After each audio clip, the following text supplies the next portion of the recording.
15 लाख विद्यार्थी HSC ला बसतात अध्यक्ष महोदय, आणि या माध्यमातून राज्यामध्ये 23,000 शाळा या माध्यमिक आहेत आणि 10,000 11,000 शाळा ज्या आहेत त्या ज्याला आपण उच्च माध्यमिक म्हणतो, कनिष्ठ महाविद्यालय आपण म्हणतो. राज्यामध्ये 1ली ते 5वी मध्ये 1,45,00,000 लोक विद्यार्थी शिक्षण घेतात अध्यक्ष महोदय. आणि हा जो पाया आहे हा मजबूत करण्याकरता अधिकच्या काही योजना देखील आपण करण्याची गरज आहे अध्यक्ष महोदय. एकूण 2.5-3 लाख कोटी विद्यार्थी या महाराष्ट्रामध्ये शिक्षण घेतात अध्यक्ष महोदय. आणि त्याच्यामुळे त्यांचे काही विषय जे आहेत ते मार्गी लावत असताना काही विषय करण्याची देखील गरज आहे. आणि त्यानिमित्ताने या प्राथमिक शाळांची जी वीज बिल आहेत अध्यक्ष, अनेक वर्ष या सभागृहामध्ये आम्ही त्याच्याबद्दल चर्चा करतो. ही वीज बिलं जी आहेत ती वाणिज्य भावाने आपण ती वीज बिलाची आकारणी करतो अध्यक्ष महोदय. आता शेवटी ही जी वाणिज्य आकाराने जर केली तर त्यांना ती भरता येत नाही, वीज खंडित होते. आज प्राथमिक शाळांमध्ये देखील डिजिटल शाळा झालेल्या आहेत, संगणक आहेत, लॅब आहेत. पुरवठा खंडित जर केला तर ते शिक्षणापासून ते वंचित होतात आणि त्याच्यामुळे त्यांना मिळणाऱ्या अनुदानामधनं हे वीज बिल भरणे कठीण आहे अध्यक्ष महोदय. आणि म्हणून या प्रस्तावाच्या माध्यमातून मी मागणी करेन की या ठिकाणी आपण घरगुती दराने ती वीज बिल आकारा. या शाळा पण चालल्या पाहिजेत. विविध प्रकारची जी टेक्नॉलॉजी आहे ती टेक्नॉलॉजी देखील आमच्या या विद्यार्थ्यांना मिळाली पाहिजे आणि त्या दृष्टीने देखील प्रयत्न झाले पाहिजेत अध्यक्ष महोदय. शिक्षकांचं देखील शेवटी आपल्याला शिक्षण हित बघायला पाहिजे, विद्यार्थी हित बघायला पाहिजे, शिक्षक हित बघायला पाहिजे. आणि त्याच्यामुळे शिक्षकांचं जे मुख्यालयामध्ये राहण्याची जी अट आहे ती कितीतरी वर्षापासून आम्ही मागणी करतोय की ती शिथिल झाली पाहिजे. कारण की दळणवळणाची साधनं एवढी आपल्याकडे उपलब्ध आहेत की त्या ठिकाणी ही जी काही मुख्यालयात राहण्याची कंपल्सरी करण्याची जी भूमिका आहे ती शिथिल करून काही त्याच्यामध्ये बदल करून काही अटी आणि शर्ती घालून ती जर शिथिल केली तर निश्चितपणे आमचा शिक्षक जो आहे तो निश्चितपणे त्या ठिकाणी त्याची कर्तव्य आणि त्याची जबाबदारी पार पडेल अध्यक्ष महोदय. आता पदोन्नती TETचा विषय जो आहे तो गाजतोय अध्यक्ष महोदय. पुढच्या काही काळामध्ये याच्या संबंधामध्ये या महाराष्ट्रामधले शिक्षकांचं आंदोलन आहे.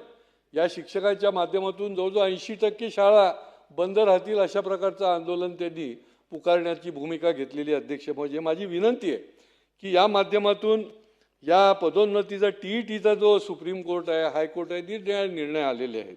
त्याच्यामुळे जे वरिष्ठ सेवाज्येष्ठ शिक्षक आहेत त्यांच्यावर पण अन्याय होता कामा नये, दुसऱ्या शिक्षकावर पण अन्याय होता कामा नये. आणि त्या दृष्टीने त्यांना कंडिशन घालू की तुम्ही 2 वर्षामध्ये, जसं हायकोर्टाने सांगितलेलंच आहे की ऑगस्ट 28 पर्यंत आपण TETची परीक्षा पास झालं पाहिजे, ते ती कंडिशन टाकून आपण या सेवाज्येष्ठ असलेल्या शिक्षकांवर अन्याय नाही होणार आणि त्यांना पात्र करून त्यांना त्या ठिकाणी पदोन्नतीमध्ये सामील करावं. एक सर्क्युलर आलेलं आहे ते रद्द केलं पाहिजे. मला वाटते हे सर्क्युलर जे आहे ते काही महिन्यापूर्वी आलं होतं, ते जर रद्द केलं तर यांना देखील हा मार्ग मोकळा होईल. शेवटी शिक्षकाचं हित देखील आपल्याला बघण्याची गरज आहे अध्यक्ष महोदय.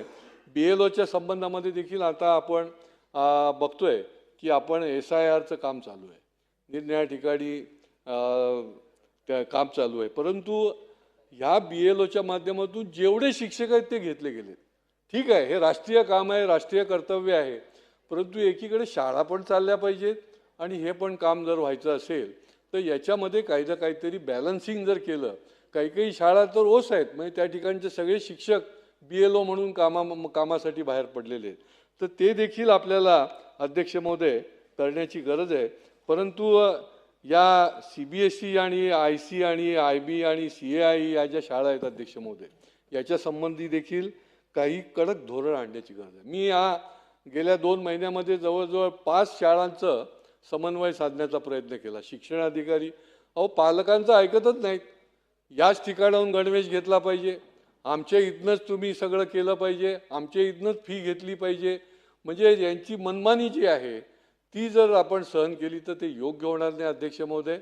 त्यांना स्वातंत्र्य दिलं गेलं पाहिजे. आणि पालक टीचर्स असोसिएशनच्या माध्यमातून एक मोजक्या पालकांना हाताशी धरून त्यांच्या सह्या घेतात आणि हे सगळं आमचं ठरलेलं आहे असं दाखवतात आणि प्रत्यक्षामध्ये त्याच्यामधल्या 80-90% पालकांचा आणि त्या विद्यार्थ्यांचा विरोध असतो. आणि त्याच्यामुळे यांना देखील ठिकाणावर आणण्याची गरज आहे. शिक्षणाधिकाऱ्यांनी पाठवलेली पत्र, शिक्षणाधिकाऱ्याने पाठवलेल्या नोटिसा हे कचऱ्याच्या पेटीत फेकून देतात अध्यक्ष महोदय.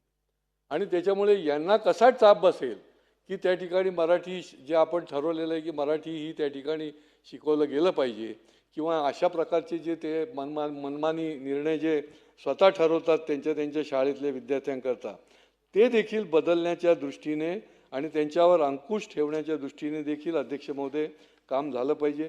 अनेक या प्रस्तावामधले निर्णय जे आहेत ते शासनाचं अभिनंदन. ज्ञान, मुझे हेल्थ केयर फील्ड में करियर बनाना है, कोई स्ट्रॉन्ग ऑप्शन है? बिल्कुल है. अभिनव इंस्टीट्यूट का BPTH बैचलर ऑफ फिजियोथेरेपी. आजकल फिजियोथेरेपिस्ट की डिमांड बहुत हाई है. कोर्स रिकॉग्नाइज है ना? ऑफ कोर्स, ये इंडिया की लार्जेस्ट मेडिकल यूनिवर्सिटी से एफिलिएटेड है, मतलब स्ट्रॉन्ग एकेडमिक वैल्यू. और करियर अपॉर्चुनिटीज कैसे रहेंगे? बहुत amazing. Hospitals, sports clinics, rehab centres और इवन इंटरनेशनल अपॉर्चुनिटीज भी.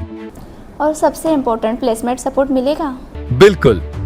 एक्सपीरियंस्ड फैकल्टीज और प्लेसमेंट गाइडेंस के साथ स्ट्रॉन्ग करियर सपोर्ट मिलता है.